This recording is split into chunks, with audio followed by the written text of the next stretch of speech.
అశ్వ సంవత్సరంలో కైలాస యాత్ర Shri Gayatri tours and travels 8977349696. చెపాక్లో జింబాబ్వేను చిత్తు చేసింది ఇండియా.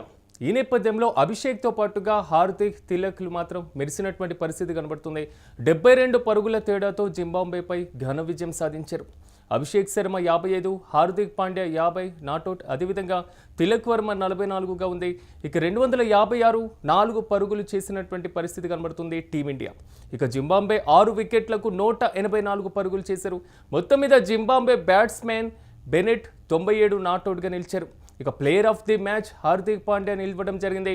ఇక హర్షదీప్ సింగ్ అద్భుతమైనటువంటి బౌలింగ్ చేశారు. కానీ ప్రభావం చూపని స్పిన్నర్లుగా మాత్రం వరుణ్ చక్రవర్తి, శివం దుబే మిగిలిపోయినటువంటి సిచ్యువేషన్ కనబడుతుంది. మొత్తం మీద నిన్న జరిగినటువంటి మ్యాచ్కి సంబంధించి మరింత సమాచారం మా ప్రతినిధి కిరణ్ అందిస్తారు. కిరణ్, చెప్పండి, నిన్న మ్యాచ్లో మాత్రం ఇండియా అదరగొట్టింది అన్నట్లు ఉంది పరిస్థితి. పూర్తి డీటెయిల్స్ ఏంటి? సిరాజ్, సూపర్ 8 మ్యాచ్ లో ఖచ్చితంగా గెలవాల్సిన మ్యాచ్ లో ఇండియా జింబాబ్వేని 72 పరుగుల తేడాతో ఓడించింది. ఏదైతే ఇండియాకి సంబంధించిన టీమిండియాకి సంబంధించిన బ్యాట్స్మెన్లు వరుసగా బ్యాట్స్మెన్లందరూ ఫామ్ లేక వచ్చారు. అభిషేక్ శర్మ ఏదైతే గత కొద్ది రోజులుగా ఫామ్ లేక ఆందోళన పడుతున్నాడు. ఈ నేపథ్యంలో ఏదైతే అభిషేక్ శర్మ దాదాపు 55 పరుగులు చేశారు. తర్వాత హార్దిక్ పాండ్యా 50 పరుగులు చేశారు. తిలక్ వర్మ 44 పరుగులు చేశారు. మరోపక్క సూర్య 33 పరుగులు చేశారు. 38 పరుగులు ఇషాన్ కిషన్ చేశారు. ఇలా వరుసగా బ్యాట్స్మెన్లందరూ ఫామ్ లేక రావడం టీమిండియాకు కలిసి వచ్చిన అంశం. ఏదైతే సూపర్ 8 లో ఖచ్చితంగా గెలవాల్సిన మ్యాచ్ లో జింబాబ్వేని చిత్తుగా ఓడించారు. సెమీఫైనల్ ఆశలు సజీవంగా నిలిచారు. మరోపక్క వెస్టిండీస్ సౌత్ ఆఫ్రికాతో జరిగిన మ్యాచ్ లో సౌత్ ఆఫ్రికా గెలవడం కూడా భారత్ కు ఒక ఊరటనిచ్చిందని చెప్పొచ్చు. ఏదైతే రాబోయే వెస్టిండీస్ తో జరిగే మ్యాచ్ తో ఇండియా గెలిస్తే సెమీఫైనల్ కు బెర్త్ కన్ఫర్మ్ అవుతుంది. ఈ నేపథ్యంలో ఏదైతే ఇండియా బ్యాట్స్మెన్లు చెన్నై చేపాక్ స్టేడియంలో చెలరేగిపోయారు. అభిషేక్ శర్మ మరోసారి తన ఫామ్ పై ఆందోళన చెందుతున్న నేపథ్యంలో ఫామ్ లేకొచ్చారు. 30 బంతుల్లో 55 పరుగులు చేసి అదరగొట్టారు. మరోపక్క ఏదైతే జింబాబ్వే బ్యాట్స్మెన్లు ఎవరు ఆశించిన స్థాయిలో రాణించలేకపోయారు. కేవలం బెన్నెట్ 97 పరుగులు చేశారు. 257 పరుగుల లక్ష్యాన్ని ఛేదించడానికి జింబాబ్వే 6 వికెట్ల నష్టానికి 124 పరుగులు చేసింది. ఇందులో బెన్నెట్ 97 పరుగులు చేశారు. అయితే ఇక్కడ ప్రధానంగా ఇండియా బౌలర్ల విషయంలో ఆందోళన చెందుతున్నారు. బౌలింగ్ స్పిన్ విషయంలో ఆశించిన స్థాయిలో రాణించడం లేదు. హర్షదీప్ సింగ్ హర్షదీప్ సింగ్ మాత్రమే రాణించారు. 24 పరుగులకు 3 వికెట్లు తీశారు.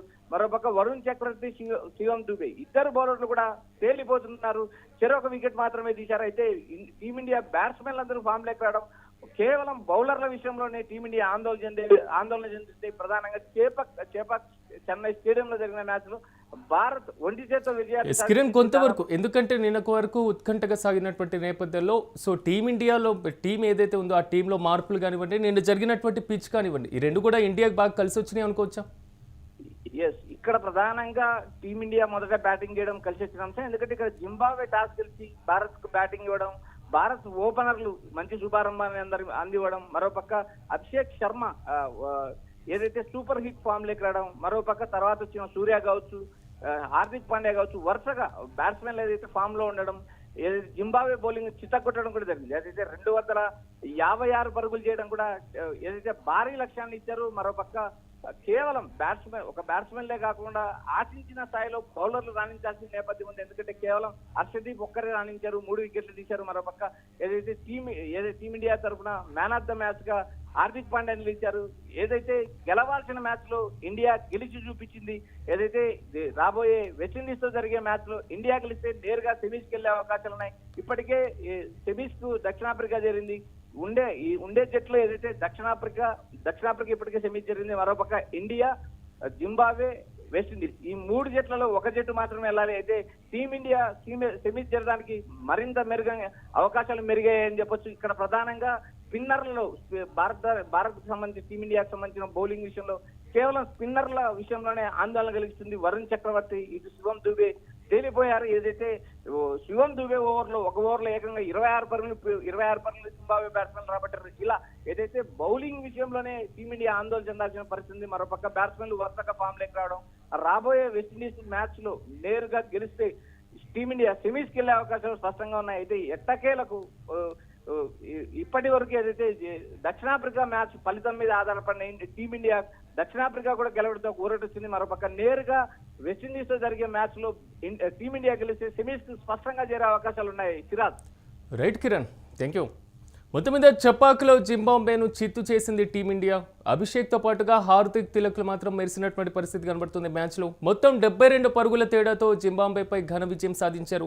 ఇక అభిషేక్ శర్మ 55తో పాటుగా హార్దిక్ పాండ్యా 50, తిలక్ వర్మ 44 నాట్అవుట్గా నిలిచారు. 256 4 పరుగులు చేసినటువంటి పరిస్థితి కనబడుతుంది టీమిండియా. జింబాబ్వే 6 వికెట్లకు 184 పరుగులకే సర్దుకోవడం జరిగింది. మొత్తం మీద జింబాబ్వే బ్యాట్స్మెన్ బెనెట్ 97 నాట్అవుట్గా నిలిచినటువంటి పరిస్థితి. ఇక ప్లేయర్ ఆఫ్ ది మ్యాచ్గా మాత్రం హార్దిక్ పాండ్యా నిలిచారు. హర్షదీప్ సింగ్ అద్భుతమైనటువంటి బౌలింగ్ కనబరిచారు. ఇక ప్రభావం చూపలేదు స్పిన్నర్లు వరుణ్ చక్రవర్తితో పాటుగా శివం దుబే. మొత్తం మీద సూపర్ 8 ఫామ్లో మాత్రం టీమిండియా నిన్న అదరగొట్టిందని చెప్పుకోవాలి. జింబాబ్వేతో జరిగినటువంటి మ్యాచ్లో మాత్రం టీమిండియా విజయం కొంతవరకు కూడా నెక్స్ట్ జరిగేటువంటి మ్యాచ్లపైన కూడా పూర్తి స్థాయిలో ప్రభావం చూపించేటువంటి అవకాశాలు చాలా స్పష్టంగా కనబడుతున్నాయి. అదేవిధంగా పిచ్ కలిసి రావడం, అదేవిధంగా రీసెంట్గా జరిగినటువంటి మ్యాచ్ల తర్వాత టీమిండియాలకు జరిగినటువంటి మార్పులు కూడా కొంతవరకు కలిసి వచ్చినటువంటి పరిస్థితి.